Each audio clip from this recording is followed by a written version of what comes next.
जय हिंद साथियों, मैं पवन पारासर आपका स्वागत करता हूं, अभिनंदन करता हूं। और जो पॉलिटी की सीरीज चल रही है उसे आगे बढ़ाते हैं। और हमने जो पढ़ रहे थे अनुच्छेद 16। अनुच्छेद 16 में हमने देखा कि नौकरियों में या नियुक्तियों में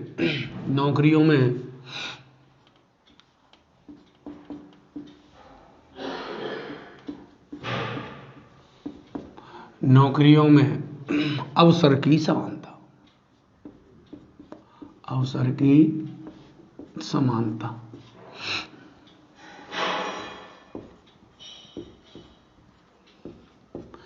यानी राज्य के अधीन जो नौकरियां होंगी उन नौकरियों में सभी को समान अवसर दिए जाएंगे।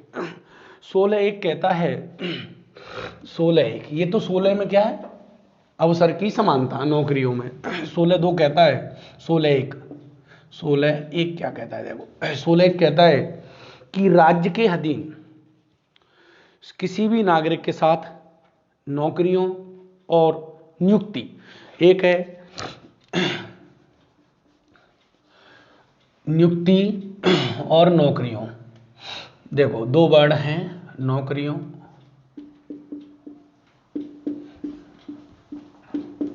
और नियुक्तियां।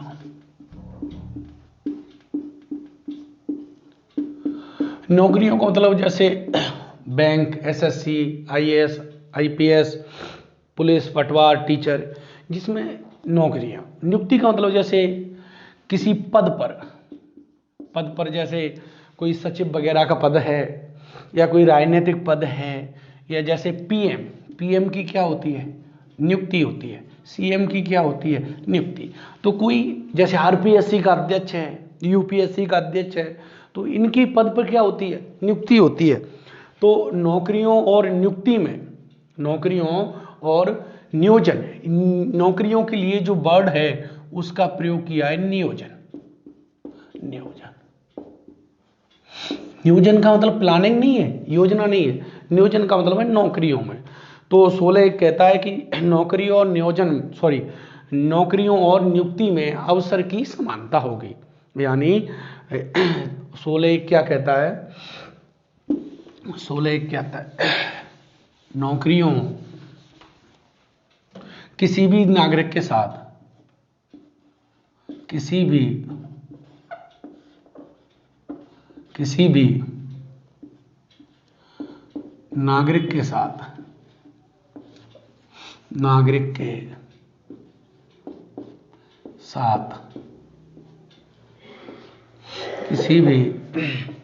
नागरिक के साथ नौकरियों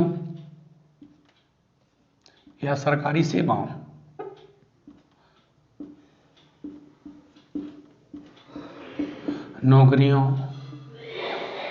एवं नियुक्ति में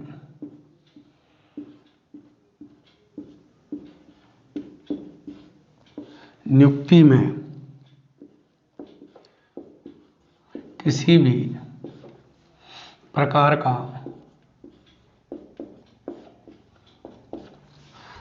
का भेदभाव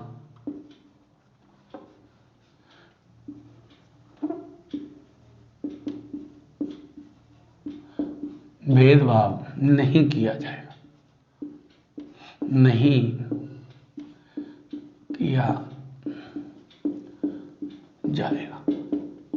यानी जो सरकार के अधीन नौकरियां हैं, सेवा हैं, उनमें किसी भी नागरिक के साथ किसी भी प्रकार का नियुक्ति और नौकरियों में किसी भी आधार पर कोई भेदभाव नहीं किया जाएगा। और 16(2) में किन आधारों पर भेदभाव नहीं किया जाएगा, वो आधार हैं। तो 16(2) में आधार हैं। क्या आधार है साहब, वही 5। तो देखो, जो हमने अनुच्छेद 15 पढ़ा था, तो 15 में जो कितने आधार थे, 5 आधार थे। तो इसमें 5 तो ये है ही हैं और 2 प्लस हैं, तो कितने आधार हो गए, 7। तो देखो 16(2) में आधार हैं कि इन आधारों पर भेदभाव नहीं किया जाएगा। कौन से आधार हैं साहब, धर्म, धर्म, मूल वंश, जाति, जाति, लिंग, उद्भव, जन्म स्थान एवं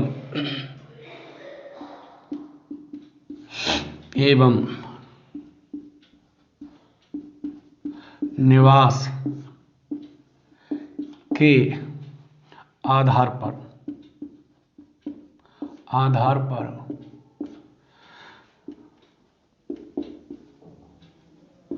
भेदभाव नहीं किया जाएगा, नहीं किया जाएगा।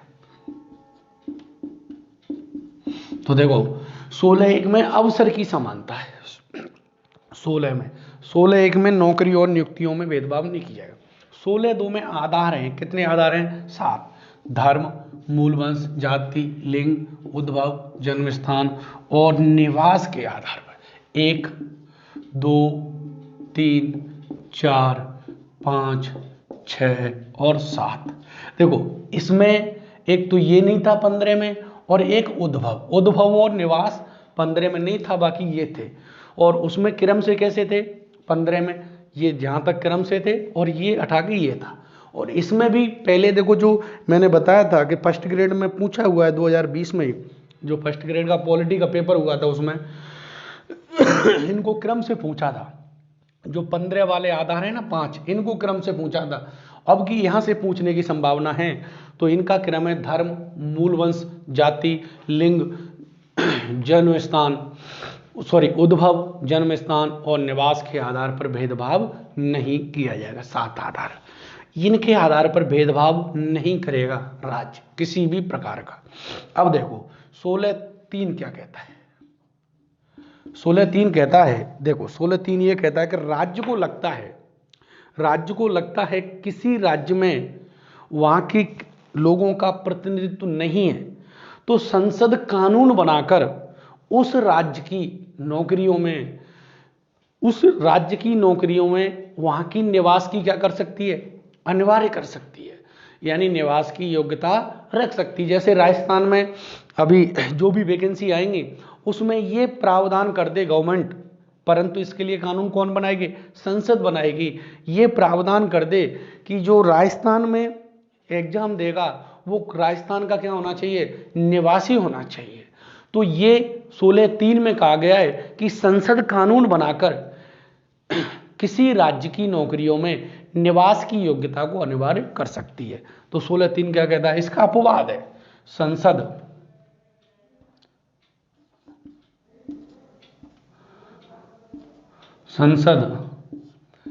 कानून बनाकर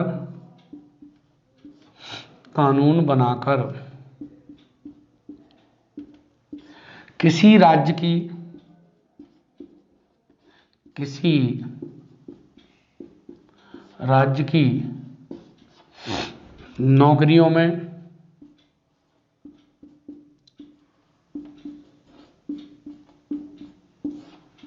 नौकरियों में निवास की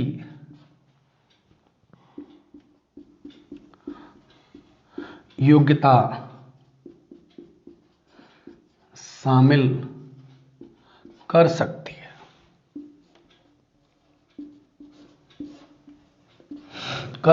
है। अगर हम बात करें हाल ही में इससे संबंधित सरकार ने कोई प्रावधान किया है, तो देखो इससे संबंधित हमारी सरकार ने जो हमारा कर्नाटक राज्य है, तो 98वां संविधान संशोधन 2012 में, इसके द्वारा जो कर्नाटक राज्य में जो क्षेत्र है कर्नाटक हैदराबाद क्षेत्र, कर्नाटक राज्य के अंतर्गत है कर्नाटक हैदराबाद क्षेत्र, तो उस राज्य के राष्ट्रपति को ये अधिकार, राष्ट्रपति ने राज्यपाल को शक्ति दे रखी है कि वहाँ की नौकरियों में वहाँ के लोगों की अनिवार्यता को, निवास की योग्यता को जोड़ सकते हैं। दूसरा एग्जाम्पल के लिए तो ये इसके लिए अनुच्छेद जोड़ा था 371 जे। इसमें कर्नाटक के लिए विशेष प्रावधान किए गए हैं कि वहाँ के लोगों के लिए या वहाँ की नौकरियों में, जो कर्नाटक हैदराबाद जो रीजन क्षेत्र है, वहाँ की नौकरियों में वहाँ पर निवास की योग्यता अनिवार्य कर सकती है। जैसे अभी राजस्थान है, तो राजस्थान में जो भी वैकेंसी निकलेंगी वहाँ सभी के लोगों को अधिकार होगा, वो कोई भी एग्जाम दे सकता है, यूपी का हो, एमपी का हो। परंतु यहाँ पर राजस्थान के लिए हमारी केंद्र सरकार या संसद कानून बना दे कि वहाँ पर वही एग्जाम दे सकता है जो राजस्थान का क्या होगा, निवासी होगा। तो ऐसे ही यहाँ इसके लिए 371 जे में कर्नाटक के लिए विशेष प्रावधान कर रखे हैं। और दूसरा आंध्र प्रदेश की बात करें तो एक अनुच्छेद है 371 डी। इसमें आंध्र प्रदेश राज्य के लिए विशेष प्रावधान कर रखे हैं कि वहाँ की निवास की योग्यता अनिवार्य राज्यपाल कर सकता है। सरकार ने प्रावधान कर रखा है और बाकी वो राज्यपाल को लगता है तो राज्यपाल इसके लिए प्रावधान कर सकता है, आदेश लागू कर सकता है।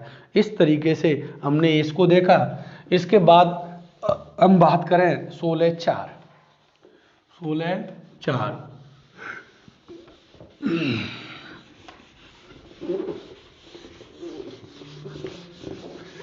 तो देखो 16(4) क्या कहता है कि राज्य की राय में या राज्य को लगता है कि पिछड़े वर्गों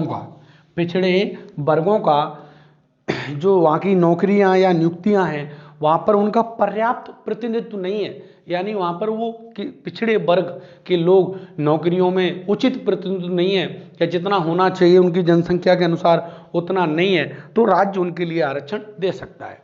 तो 16(4) कहता है कि राज्य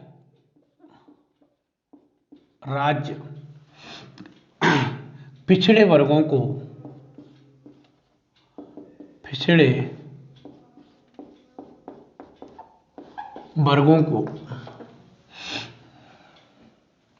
नौकरियों में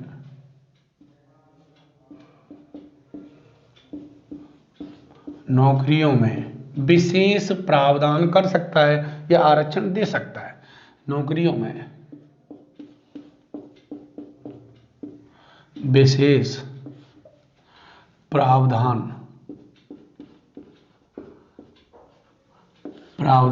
कर सकता है।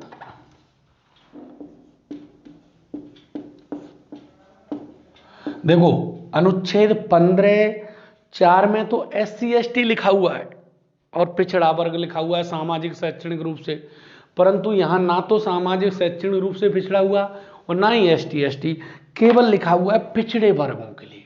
किन के लिए? पिछड़े वर्गों के लिए। अब पता कैसे लगेगा कि भैया पिछड़ा कौन है, पिछड़ा कौन नहीं है? तो इसके लिए संविधान में हमारे में एक अनुच्छेद है 340 राष्ट्रपति को ये शक्ति देता है कि राष्ट्रपति पिछड़े वर्गों का पता लगाने के लिए एक आयोग का गठन करेगा। किसका गठन करेगा? एक आयोग का गठन करेगा। तो राष्ट्रपति ने 2 बार अब तक, कितनी बार? 2 बार पिछड़ा वर्ग आयोग का गठन किया है। कितनी बार? 2 बार। नंबर एक पिछड़ा वर्ग आयोग। तो पहला पिछड़ा वर्ग आयोग कब किया? तो पहला काका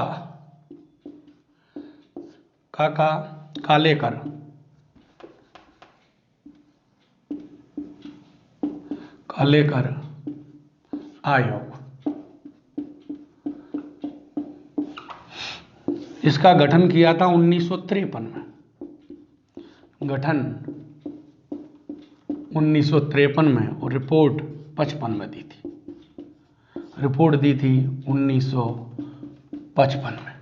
इसने 2399 जाति 2399 जातियों को पिछड़ा बताया। इस आयोग ने 2399 99 जातियों को पिछड़ा बताया।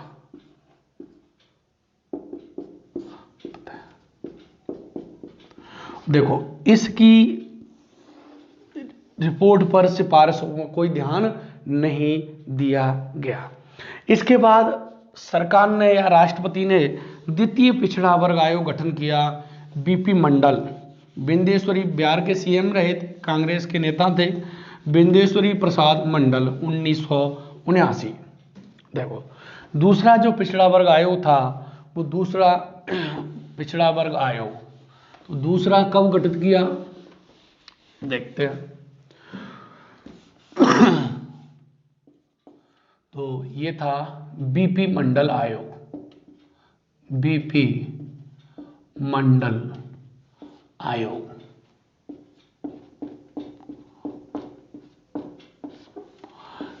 इसका गठन किया था इसने जो कार्य किया था 1 जनवरी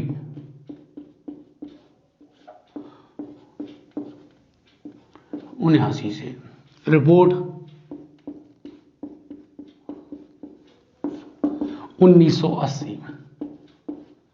1980 में इसने रिपोर्ट दी। और इस आयोग ने 3743 जातियों को पिछड़ा बताया है, पिछड़ी बताई।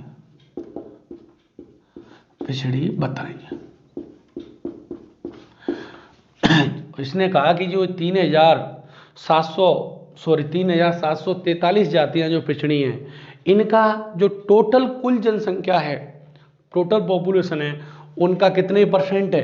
52% है, हिस्सा बताया। दूसरा इसने कहा कि ओबीसी के लिए, पिछड़ा वर्ग के लिए इसने 27% आरक्षण की सिफारिश की। कितने परसेंट आरक्षण की? इसने कहा कि ओबीसी के लिए 27% आरक्षण दिया जाना चाहिए, सिफारिश की गई 1980 में। देखो साहब, इस आयोग की सिफारिशों पर 10 वर्षों तक कोई ध्यान नहीं दिया। अकस्मात्र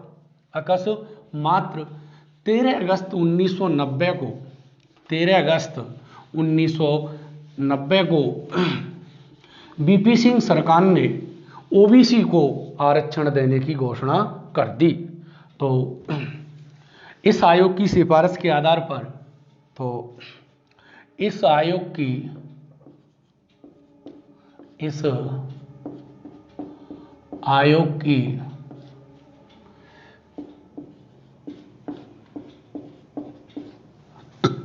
सिफारिश के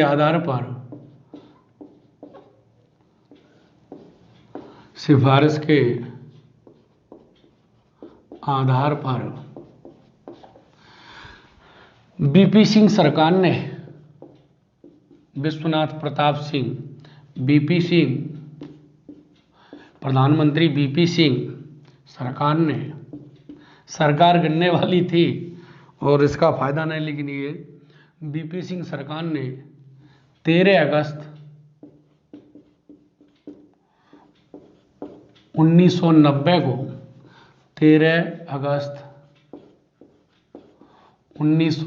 को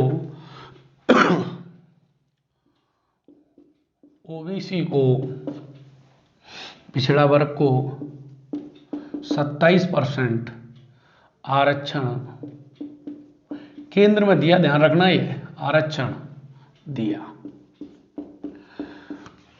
अब साहब देखो, बीपी सिंह सरकार गठबंधन की सरकार थी 1990 में, और सरकार गिरने वाली थी, विरोध चल रहा था, पार्टियां इसका असहयोग कर रही थी।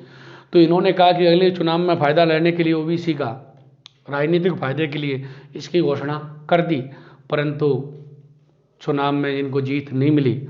बाद में सरकार बनी पीवी नरसिम्हा राव सरकार ने 10% आरक्षण दिया जनरल वालों को आर्थिक पिछड़ेपन के आधार पर। तो बाद में 1991 में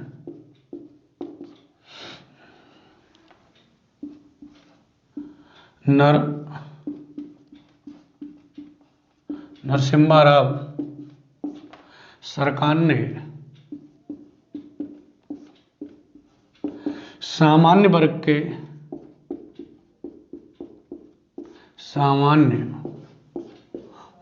के आर्थिक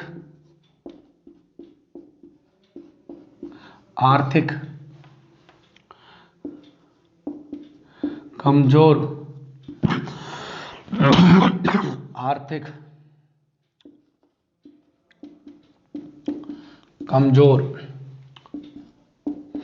लोगों को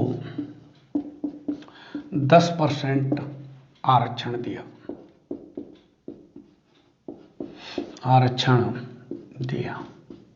देखो साहब,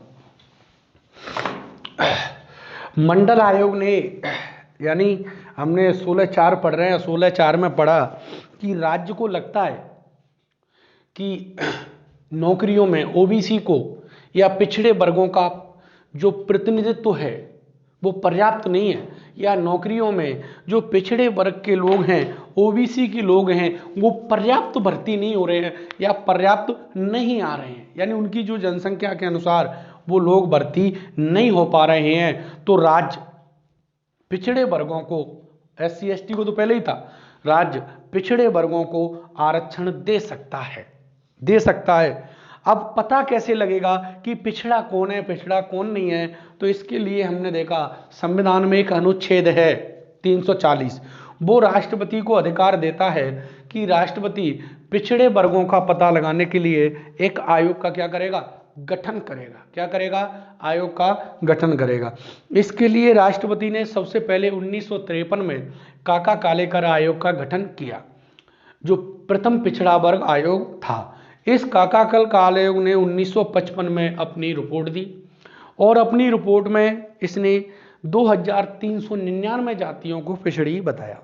और देखो, इसकी रिपोर्ट पर कोई ध्यान नहीं दिया गया, यानी काका कालेकर की रिपोर्ट पर कोई ध्यान नहीं दिया गया। इसके बाद 1979 में एक बीपी मंडल, बिंदेश्वरी प्रसाद, जो बिहार के मुख्यमंत्री रहे थे और कांग्रेस के नेता थे, इनकी अध्यक्षता में द्वितीय पिछड़ा वर्ग आयोग का गठन किया गया। इसने अपनी रिपोर्ट दी 1980 में और इसने कहा कि जो भारत में पिछड़ी जातियां हैं वो 3743 जातियां पिछड़ी हैं और जो भारत की कुल जनसंख्या का 52% इनका प्रतिनिधित्व है। इस तरीके से इसने सिफारिश की और इसने अगली सिफारिश की कि ओबीसी को केंद्र की नौकरियों में या सरकारी नौकरियों में 27% आरक्षण दिया जाना चाहिए। 80 में रिपोर्ट दे दी। किसी भी राजनीतिक पार्टी ने इसकी रिपोर्ट पर, सिफारिशों पर ध्यान नहीं दिया गया। जब 1990 में बीपी सिंह सरकार, विश्वनाथ प्रताप सिंह सरकार ने 13 अगस्त 1990 को अचानक ओबीसी के लिए 27% आरक्षण की घोषणा कर दी। और घोषणा का जो आधार था, यानी 1990 में बीपी सिंह सरकार ने जो मंडल आयोग की सिफारिश थी उसको क्या कर दिया? लागू कर दिया। क्या कर दिया साहब? लागू कर दिया। अब इस तरीके से इसके बाद ये सरकार, इलेक्शन हुए, इसके बाद नई सरकार बनी, जो प्रधानमंत्री बने पीवी नरसिम्हा राव। पीवी नरसिम्हा राव ने 1991 में सामान्य वर्ग के लोगों को आर्थिक आधार पर, यानी सामान्य वर्ग में ऐसे जो गरीब वर्ग है, सामान्य वर्ग में जनरल में कुछ गरीब लोग हैं या गरीब वर्ग है, उनको 10% आरक्षण दे दिया। अब देखो, सरकार कोई भी कदम उठाती है, कोई भी संविधान में संशोधन करती है, ये संशोधन नहीं किया, ये तो कार्यपालिका का एक आदेश था, तो इसके लिए फिर लोग कहा जाते हैं कोर्ट। अब इन दोनों को ही सुप्रीम कोर्ट में क्या दी गई? चुनौती। इन दोनों को ही, यानी एक तो ओबीसी को और एक जनरल को जो 10% आरक्षण था, इसे कोर्ट में क्या दी गई? चुनौती। और इंदिरा साहनी बनाम भारत संघ 1992 के मामले में, या इसे मंडल मामले के नाम से भी जाना जाता है। तो देखो साहब,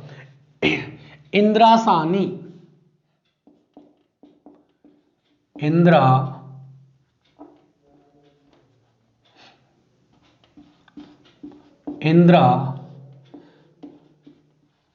साहनी बनाम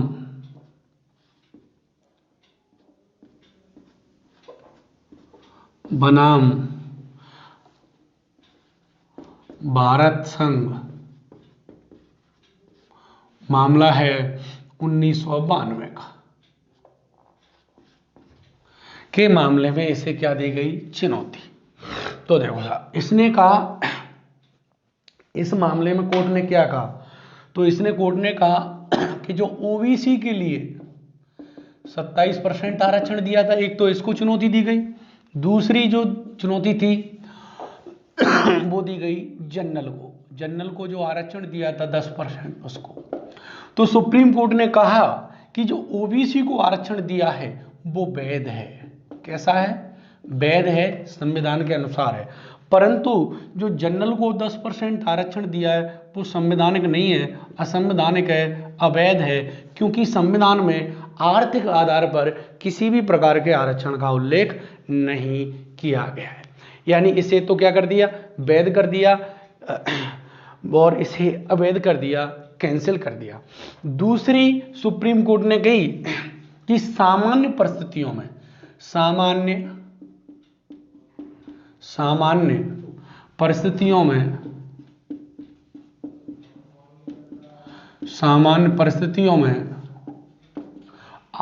आरक्षण,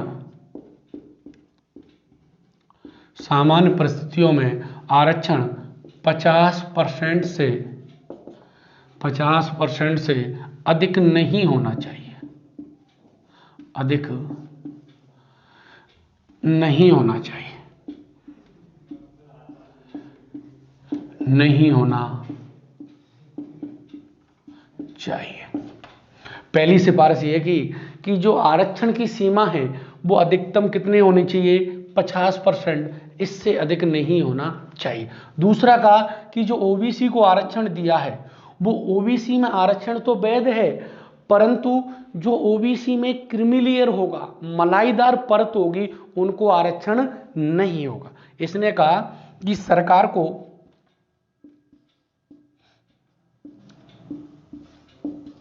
क्रीमीलेयर, इसे कहते हैं मलाईदार परत, मलाईदार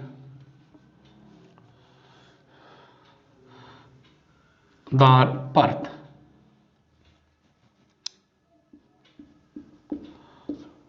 को आरक्षण नहीं होगा,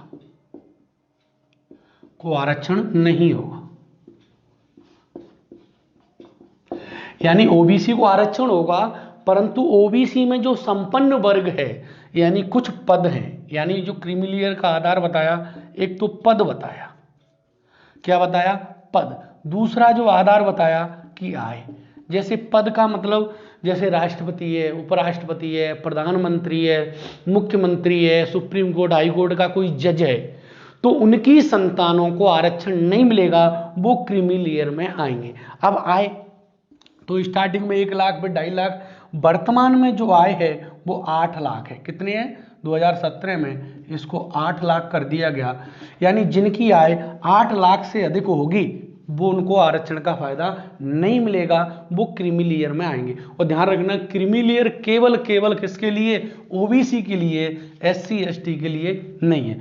क्रीमीलेयर का मतलब है जो ओबीसी में संपन्न वर्ग है, यानी जिनकी आय 8 लाख से अधिक है वर्तमान में, और जो उच्च पदों पर है, ए बी ग्रेड के पद हैं, ए बी वर्ग, और जैसे उच्च पद हैं, राष्ट्रपति, उपराष्ट्रपति, प्रधानमंत्री, मुख्यमंत्री, यूपीएससी, आरपीएससी के अध्यक्ष, सुप्रीम कोर्ट, हाई कोर्ट, और जनरल, जैसे आर्मी में बात करें, कर्नल से ऊपर की रैंक के जो अधिकारी हैं उनको आरक्षण नहीं होगा। उनको एक क्रीमीलेयर यानी मलाईदार, जो ऊपर की मलाई है, उनको आरक्षण से बाहर रखा गया है, क्रीमीलेयर को आरक्षण से बाहर।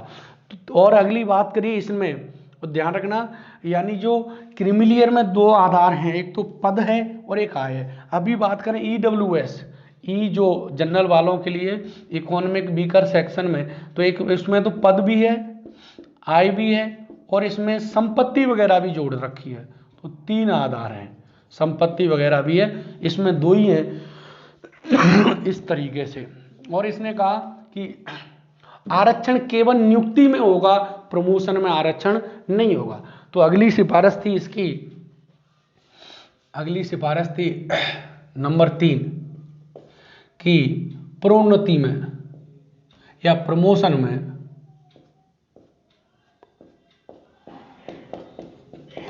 में आरक्षण नहीं होगा, आरक्षण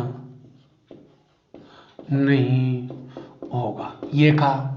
यानी केवल नियुक्ति में दिया जाएगा, प्रमोशन में आरक्षण नहीं दिया जाएगा। अब सरकार ने क्या क्या कदम उठाए उसको देखेंगे। चौथी,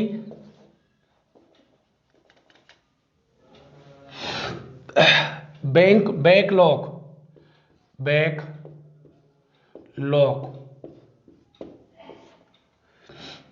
जिसे बोलते हैं कैरी फॉरवर्ड, इसे दूसरा वर्ड बोलते हैं कैरी फॉरवर्ड।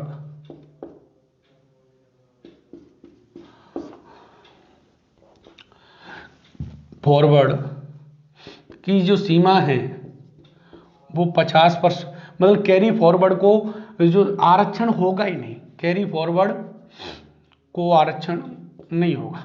अब वो क्या है वो सबको अभी देखते हैं, समझते हैं। देखो एक एक करके। पहली कहा ओबीसी को आरक्षण है, ठीक है, ओबीसी के लिए आरक्षण है, जनरल को आरक्षण नहीं है। तीसरी इसने कहा कि भाई क्रीमिलियर, तो सरकार ने भाई क्रीमिलियर का पता लगाने के लिए 1993 में 1900 क्रिमिनल के लिए रामनंदन न्यायमूर्ति या न्यायाधीश रामनंदन समिति या आयोग का गठन किया। तो क्रिमिलियर का पता लगाने के लिए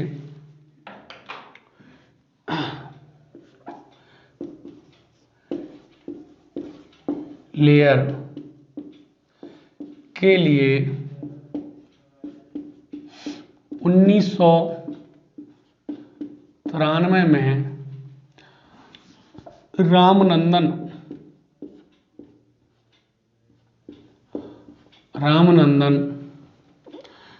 कमेटी समिति का गठन किया गया। तो अगर ये इंपॉर्टेंट है कि क्रीमिलियर के लिए कौन सी समिति का गठन किया, रामनंदन समिति का गठन किया। दूसरी इसने सिफारिश की कि आरक्षण 50% से अधिक नहीं होना चाहिए। तो तमिलनाडु के लिए सरकार ने 69% आरक्षण कर दिया और उसे 9वीं अनुसूची में शामिल कर दिया। कौन सी अनुसूची में शामिल कर दिया? 9वीं अनुसूची में। और इसमें इंदिरा साहनी में सिफारिश की सुप्रीम कोर्ट ने कि आरक्षण प्रमोशन में नहीं होना चाहिए, नियुक्ति में होना चाहिए। तो सरकार ने नया अनुच्छेद जोड़ दिया 16(4) का। कब जोड़ा? तो इसे जोड़ा साहब 77वां संविधान संशोधन 1995 में। और इसमें प्रावधान कर दिया, प्रावधान क्या किया?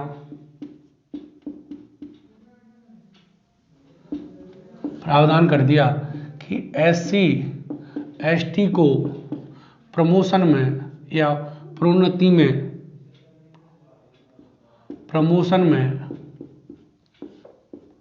या प्रोन्नति में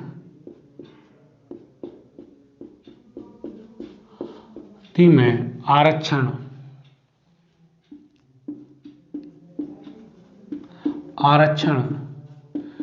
दिया जा सकता है, दिया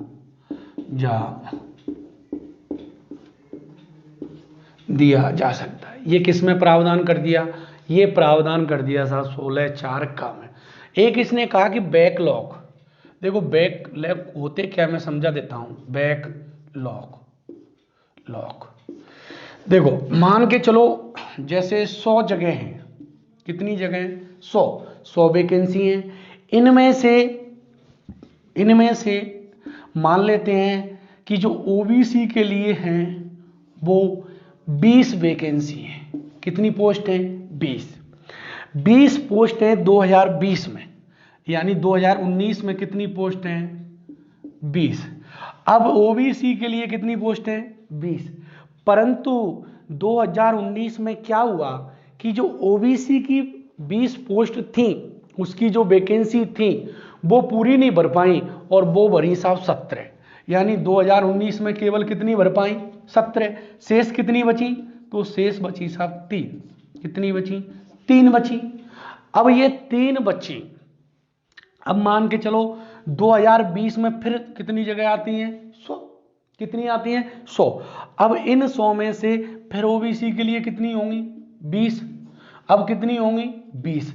परंतु बैकलॉग ये कहता है कि अब ये पिछली वाली जो शेष बची, शेष भाई ऐसे बच सकती हैं, या तो योग्य लोग ही नहीं आए होंगे, इतने वहां पर फॉर्म नहीं भरे होंगे, या वहां पर इतने काबिल उन्होंने एग्जाम क्वालिफाई नहीं किया, जो न्यूनतम मार्क होते हैं वो नहीं किया, तो इसलिए खाली हो गई। अब ओबीसी के लिए कितनी सीट हो गई? 20 तो 2020 वाली, और इसकी जो इससे की आई +3, अब कितनी हो गई? 23 हो गई। अब ये 23 होती है तो ये 50% से अधिक भी जा सकता है, तो इसे कहते हैं बैकलॉग को आरक्षण से बाहर रखा गया। परंतु सरकार ने, ये क्लियर हुआ, सरकार ने संविधान में संशोधन किया, 81वां संविधान संशोधन 2000, और एक नया अनुच्छेद जोड़ दिया कि बैंक लोग को भी आरक्षण हो सकता है।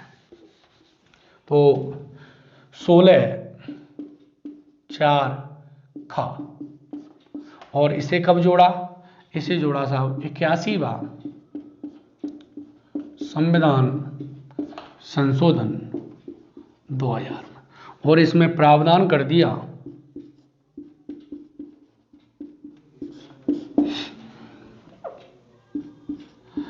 बैकलॉग यानी कैरी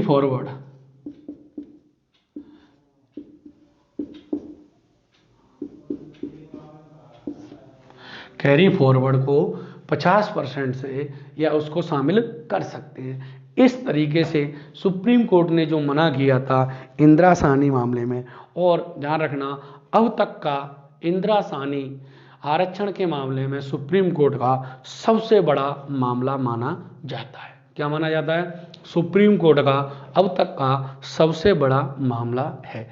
इस तरीके से हमने अनुच्छेद 16 को देखा, 16 में 16 देखा, 16 देखा। अब देखते हैं 16(5). 16(5) देखो 16(5) ये कहता है कि किसी कोई धार्मिक संस्था है, अभी हमने ऊपर पढ़ा कि धर्म, मूल वंश, जाति, लिंग, जन्म स्थान के आधार पर राज्य क्या नहीं करेगा? भेदभाव नहीं करेगा। परंतु अभी इसमें कह रहा है 16(5) में कि कोई धार्मिक संस्था है तो उस धार्मिक संस्था में उसी धर्म के व्यक्ति को वहां पर नियुक्त किया जा सकता है। जैसे अजमेर में जो ख्वाजा साहब की मस्जिद है, तो उसमें किसी मुसलमान को वहां पर नियुक्ति दी जा सकती है। कोई पद होते हैं, जैसे कोई प्रशासनिक पद होते हैं, तो उस धर्म से संबंधित वहां पर ज़्यादा ध्यान रख सकता है।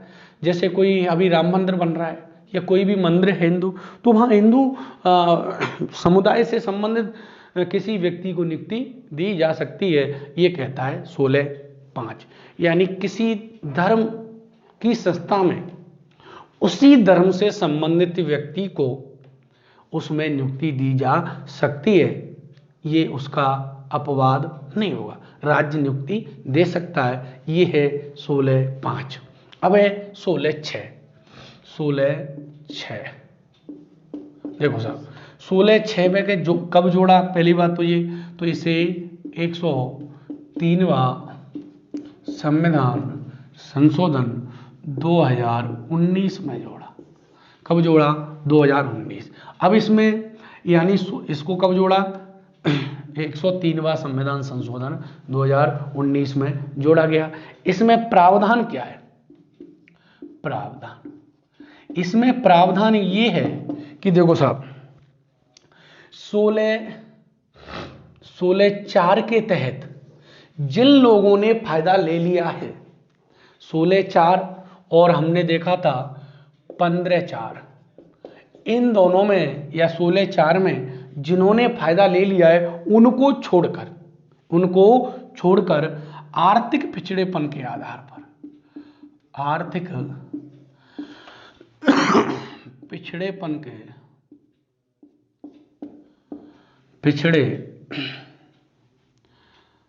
के आधार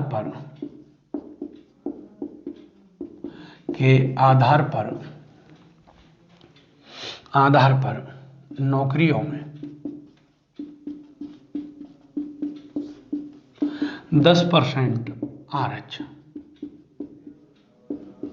अब कह रहा है 16(4) में जिन्होंने फायदा ले लिया उनको छोड़कर। तो देखो 16(4) में किस किस ने फायदा ले लिया? SC ने ले लिया, ST ने ले लिया, OBC ने ले लिया। अब बचा कौन? सामान्य वर्ग बचा, जनरल। इसमें लिखा हुआ नहीं है सामान्य वर्ग, परंतु अब बचा कौन? तो सामान्य वर्ग बचा।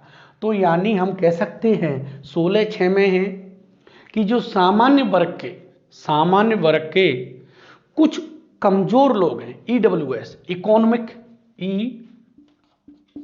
EWS, इकोनॉमिक वीकर सेक्शन, यानी जो सामान्य वर्ग के, ऐसा लिखा हुआ नहीं, वहां क्या लिख रहा है? 16(4) में जिन्होंने फायदा ले लिया है उनको छोड़कर।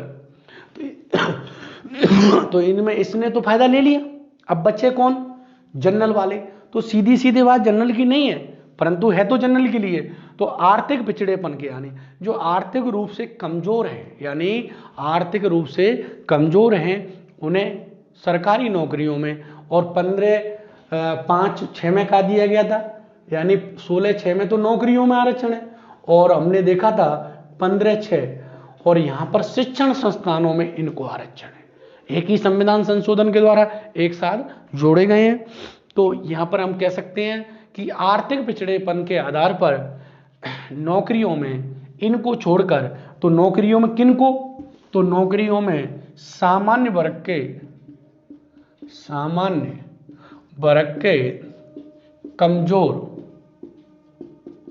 कमजोर लोगों को,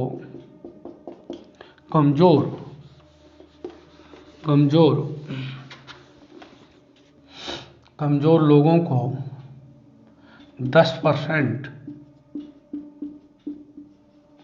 आरक्षण दिया गया है। कितने परसेंट आरक्षण दिया गया है? 10% आरक्षण दिया गया है। इस तरीके से ये अनुच्छेद 15-16 हुए खत्म, और बाकी की चर्चा करेंगे कल अगली क्लास में। तो 15(5) पढ़ा, 15(5) में 15(1), 15(2), 15(3), 15(4), 5, 6, इसी तरीके 16(1), 16(2), 16(3), 16(4), फिर 16(4) का, 16(4) ख, 16(5) और 16(6). इस तरीके से ये अनुच्छेद हुआ कंप्लीट, और इसके बाद जो अगली अनुच्छेद 17 को अगली क्लास में देखेंगे। थैंक यू, धन्यवाद।